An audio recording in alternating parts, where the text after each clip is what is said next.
Hello dear students, good evening. तो कल का जो हमारा क्लास था वो था अनुच्छेद 18। तो अनुच्छेद 18 के बारे में कल मैंने बहुत ही विस्तार से चर्चा की थी, परंतु क्या हुआ था, बीच में मेरी तबीयत खराब हो गई थी तो हमारा कुछ टॉपिक जो था रह गया था। तो आज उस टॉपिक को हमें क्लियर करना है।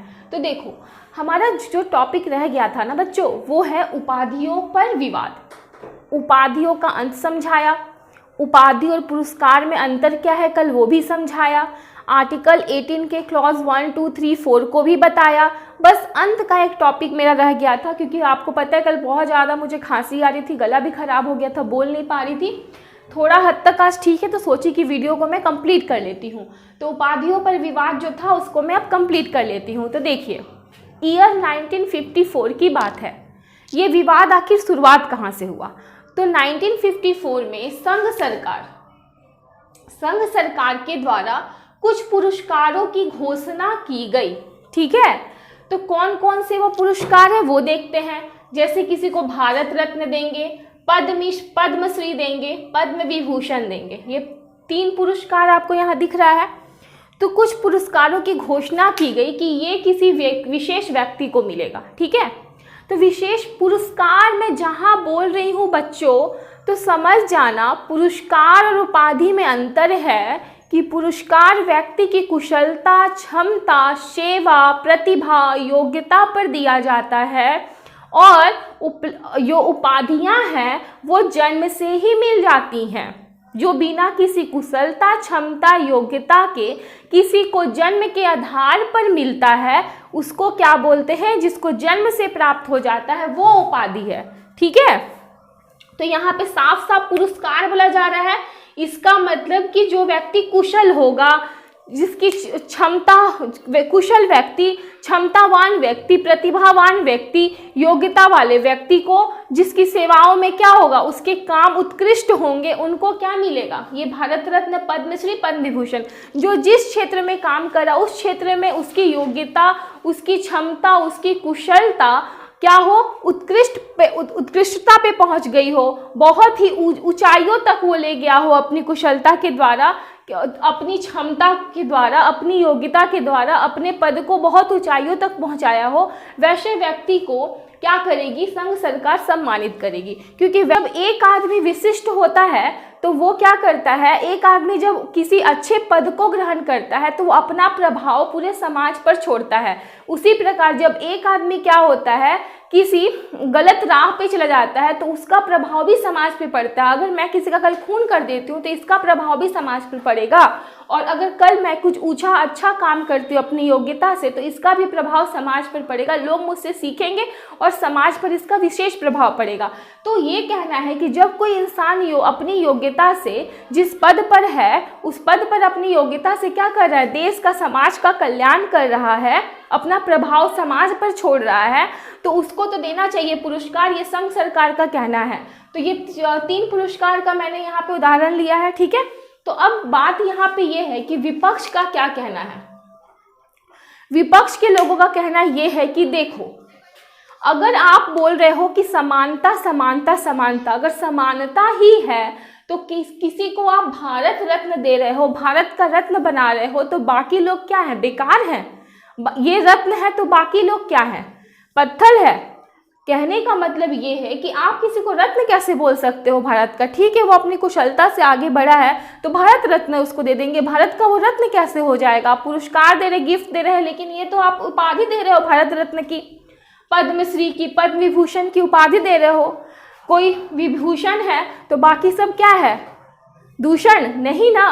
तो विपक्ष के लोगों का कहना है कि आप समानता में भेद कर रहे हैं, आप समानता नहीं ला रहे हैं। आप कैसे बोल रहे हो? ठीक है, वो अपनी योग्यता, क्षमता, अपनी प्रतिभा, अपनी सेवा दिया, उस क्षेत्र में तो आगे बढ़ा, ठीक है, उसके लिए उसको सैलरी मिली, सब मिल रहा, पुरस्कार दे दो। लेकिन ये क्या, आप तो पूरी अच्छी उपाधि दे रहे हो, किसी को मिस इंडिया बना रहे हो कि ये मिस इंडिया है, तो बाकी लोग क्या है भाई? देश की तो सारी महिलाएं हमारे इंडिया की मिस इंडिया है, मिस यूनिवर्स है।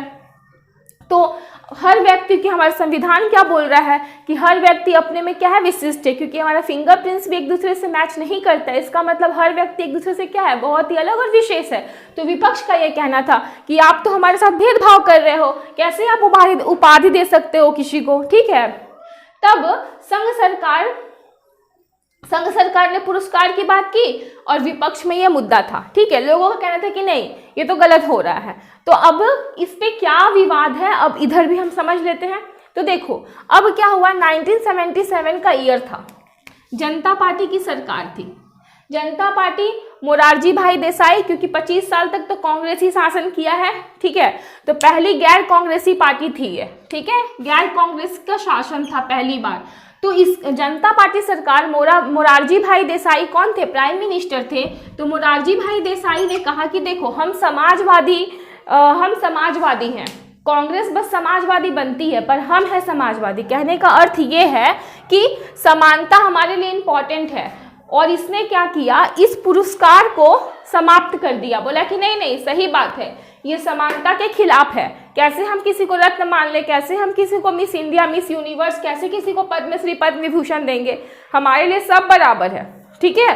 तो इसने क्या किया, इन पुरस्कारों को समाप्त कर दिया। और 1980 में इंदिरा गांधी की सरकार फिर से आई और उन्होंने क्या किया, इन पुरस्कारों को फिर से प्रारंभ कर दिया। मोरारजी भाई देसाई की सरकार ने बंद कर दिया, खत्म कर दिया। और 1980 में जब इंदिरा गांधी का सरकार आया तो फिर से ये पुरस्कार क्या हो गए, प्रारंभ हो गए वितरण होना, ठीक है। और 1977 में आई थी मोरारजी भाई देसाई की सरकार, जिसने क्या किया था, इन पुरस्कारों पे प्रतिबंध लगा दिया था। और ये पुरस्कार कब से देना स्टार्ट हुए थे, तो 1954 से। ये 3 चीज दिमाग में रखिएगा। अब क्या है कि ये वाद उच्चतम न्यायालय में गया 1995 में, ठीक है। और बालाजी राघवन वाद में इसकी सुनवाई हुई। तो अब इस वाद में अब उच्चतम न्यायालय ने क्या कहा उसके बारे में मैं आपको बताती हूँ, लेकिन पहले इसको मैं थोड़ा रिमूव कर लेती हूँ। तो चलिए हम देखते हैं उच्चतम न्यायालय ने क्या बोला बालाजी राघवन वाद में, इसके बारे में। तो उपाधि पर विवाद के बारे में उच्चतम न्यायालय ने ये बोला बालाजी राघवन वाद में कि देखो भारत रत्न, पद्मश्री, पद्म विभूषण देना बिल्कुल ही सही है, दिया जाएगा, ठीक है। लेकिन क्योंकि उपाधि और पुरस्कार में डिफरेंस है, उपाधि, पुरस्कार और उपाधि में क्या है, अंतर है। और इन पुरस्कारों का प्रयोग, बोल रहे हैं कि जो ये पुरस्कार दिया जाएगा इनका प्रयोग नाम के आगे पीछे नहीं होना चाहिए। मान लो कल को, मतलब ऐसे ही मान लीजिए कल को मुझे मान लो भारत रत्न मिलेगा, तो ऐसा नहीं भारत रत्न प्रिया सिंह, ऐसे नहीं, ना ही प्रिया सिंह भारत रत्न, तो इस तरह से प्रयोग नहीं होगा। इन पुरस्कारों का प्रयोग नाम के आगे पीछे नहीं होना चाहिए, ठीक है। और समानता और कुशलता में क्या है, समानता और कुशलता आपस में विरोधी नहीं है, ना ही इनका टकराव है। अब इसको समझिए, इस लाइन को देखो। उच्चतम न्यायालय का कहना है कि समानता, आप समानता की बात बोल रहे हो कि क्या है कि किसी को भारत रत्न देंगे और बाकी लोग क्या बेकार है। तो कहने का मतलब ये है उच्चतम न्यायालय का कि देखिए समानता और कुशलता, उसको तो हम कुशलता के आधार पे दे रहे हैं, तो समानता और कुशलता का आपस में टकराव होना ही नहीं चाहिए और ये एक दूसरे के विरोधी है ही नहीं, ठीक है। ये समानता के अधिकार का उल्लंघन नहीं है अगर हम किसी को उसकी कुशलता के आधार पर पुरस्कार देते हैं। तो बात को बच्चों ये समझो, मान लो बच्चों कि कोई व्यक्ति कड़ी मेहनत करके कुछ किसी ऊंचे पद पर अपना स्थान ग्रहण करता है, कोई व्यक्ति कड़ी मेहनत करके सफलता की सीढ़ियों को चढ़ के सफलता प्राप्त करता है, कड़ी मेहनत करने के बाद कोई सफल होता है, तो उसका सफलता हम उससे कैसे छीन ले कि बाकी लोग असफल हैं, ठीक है। मान लो एक व्यक्ति बहुत अमीर है तो उसका पैसा लेके हम सब में बांट देंगे, ये समानता है क्या, नहीं ना। समानता तो ये है कि हम गरीब को भी अमीर बनाएं, ये थोड़ी है कि अमीर का पैसा लेके गरीब में बांट दे फिर गरीब फिर उड़ा दे और ये बेचारा मेहनत से कमाया है, ठीक है। समानता तो ये नहीं है कि समाज में कोई व्यक्ति काला है बाकी लोग गोरे तो सबको काला कर दे तो सॉरी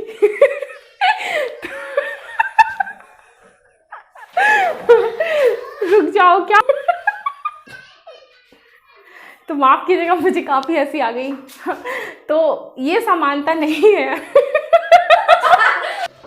तो बच्चों थोड़ी देर पहले जो मैंने आपको एग्जाम्पल दिया और मुझे हंसी भी बहुत आ गई, क्योंकि देखो मैं कैमरा में भले ही देख कर बोल रही हूँ लेकिन कैमरा के पीछे मेरे बच्चे भी पढ़ रहे हैं साथ में, तो वो हंसने लगे तो मुझे भी काफ़ी हंसी आ गई। तो चलिए कोई नहीं, मैं भी इंसान हूँ और हंसी मजाक तो चलते रहता है, जीवन में हंसना भी बहुत ज़रूरी है, ठीक है। स्ट्रेस कम रहता है, टेंशन कम रहती है। तो चलिए अब क्या है कि मैंने अभी तक आपको क्या समझाया, उच्चतम न्यायालय 1995 में बालाजी राघवनवाद में क्या बोला, उपाधि और पुरस्कार के बीच में डिफरेंस को बताया, साथ ही वो ये भी बोला कि पुरस्कार और उपाधि में अंतर है, साथ ही भारत रत्न, पद्मश्री, पद्म विभूषण जैसी जो पुरस्कार है वो कुशलता के आधार पर दिया जा रहा है। तो कुशलता, क्षमता, योग्यता, प्रतिभा और सेवा के आधार पर दिया जाने वाला पुरस्कार उपाधि नहीं होता, वो पुरस्कार ही होता है। उपाधि तो जन्म से जो मिल जाए वो उपाधि है, बिना कुशलता, योग्यता, क्षमता, सेवा और प्रतिभा के मिल जाए वो उपाधि है। ठीक है, अब क्या है कि देखो जो मैंने एग्जाम्पल दिया तो वो एग्जाम्पल क्या था, समानता और कुशलता एक दूसरे के विरोधाभासी नहीं है, इसको समझाने के लिए दिया। तो जैसे मान लीजिए दिव्यांग हैं, 4 दिव्यांग लोग हैं, तो समाज में तो दिव्यांग भी है और शारीरिक रूप से स्वस्थ व्यक्ति भी है। तो ऐसा थोड़ी है कि समानता लाने के लिए अगर किसी का हाथ पैर नहीं है तो हम दूसरे का भी हाथ पैर काट दे। ठीक है, तो ये क्या है, तो ये तो समानता नहीं है ना। आर्थिक रूप से जो स्ट्रांग लोग हैं उनकी संपत्ति छीन के हम गरीबों में बांट दें, ये तो समानता नहीं है। समानता का अर्थ ये है कि जो दबे हैं, जिनका स्तर नीचे है, उनको भी हम ऊपर उठाएं, उनको भी हम मौका दें। तो भारत रत्न, पद्मश्री, पद्म विभूषण ऐसा थोड़ी है कि एक स्पेशल किसी आदमी के लिए फिक्स कर दिया गया, नहीं, हम आप जैसे कोई भी प्राप्त कर सकता है अपनी कुशलता, योग्यता के द्वारा। ठीक है, तो लेकिन एक तर्क भी दिया कि लेकिन याद रखना है कि इन पुरस्कारों का प्रयोग नाम के पहले और नाम के अंत में नहीं होना चाहिए। तो उम्मीद करती हूँ मेरे प्यारे बच्चों कि आपको ये टॉपिक समझ में आ गया होगा, उपाधियों पर विवाद और विवाद क्यों था और विवाद का सॉल्यूशन उच्चतम न्यायालय ने क्या दिया, समझ में आ गया होगा। और इसी तरह आर्टिकल 14 से 18 आज आपका समाप्त हो गया, समानता का अधिकार समाप्त हो गया। कोशिश करूंगी कि 14 से 18 तक मैं एक बार शॉर्ट रिवीजन करा दूं और आर्टिकल 19 स्टार्ट करूंगी मैं कल से, स्वतंत्रता का अधिकार। ठीक है, तो उम्मीद करती हूँ कि आपको ये क्लास पसंद आया होगा और अगर आपको अच्छा लगा हो मेरे क्लास तो क्या करना, आप 14 से 18 प्रीवियस क्लास भी देख लेना जो नए जुड़ रहे हैं, और बाकी जो पहले से मेरे साथ जुड़े हुए हैं वो क्या करेंगे, रिवीजन कर लेंगे। ठीक है, तब चलिए अपना ख्याल रखिएगा, बाय बाय, टेक केयर, जय हिंद। तो अब मिलते हैं नेक्स्ट क्लास के साथ, आर्टिकल 19 के साथ।